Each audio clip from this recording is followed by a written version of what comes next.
Today we're looking at Rise of Monsters. The ads caught my eye because they leaned heavily into the Spore vibe. Blobs swimming around, eating smaller blobs, evolving into strange new forms. So I gave it a few hours of my time to see if it's actually worth yours. The game starts with the primordial soup idea. You're a tiny blob spinning around, eating smaller blobs and avoiding bigger ones. As you grow, you evolve into new creatures with different looks and abilities. But that Spore-like setup doesn't last long. Within half a minute, you're pushed into the real loop. Your creatures form a squad that automatically walks along an adventure path, encountering enemies as they go. When you're not marching, you return to your village. It looks like a settlement, but in practice, it's a menu disguised as buildings. Each building represents an action: upgrades, resource collection, training, other management tasks. On top of that, there are dungeons that offer tougher encounters and extra rewards. That's the rhythm of the game. Walk forward, fight, check in at your village, dive into a dungeon, and repeat. The supposed hook is customization. Each monster has different affinities, elemental, offensive,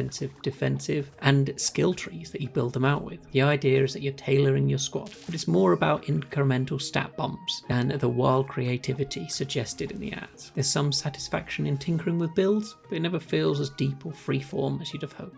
Enemies scale up, dungeons introduce tougher fights, and the game feeds your steady upgrades. Progression is clear, but it's not especially surprising. It's more a slow funnel: repeat fights, collect resources, upgrade, go again. There's some variety in affinities and builds, but once you've seen the basic options, runs start to blur together. The first few minutes in the soup are genuinely fun. It sets expectations high, but when the lane battler takes over, most of the gameplay becomes passive. You're watching your squad walk, occasionally poking at menus and making slow adjustments.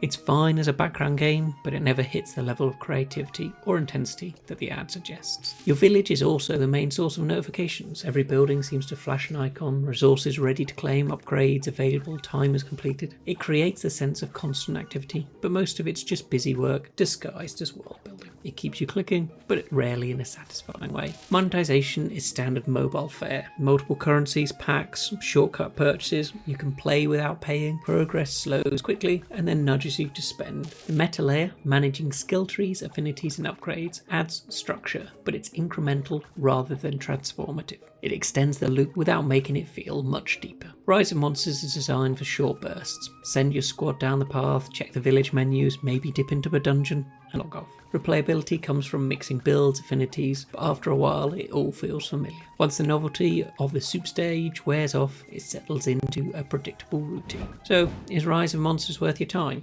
Not really. The opening minutes are fun, the affinities and skill trees give you something to tinker with, and the village kind of dungeon loop has a certain charm. But primordial soup ends almost immediately. The creativity isn't really there, and the rest is just familiar idle battler grind dressed up in monster skins. It kills some time if you're curious, but it won't hold your attention for long. Join me next week to see if I find a game worth your time or something you should skip.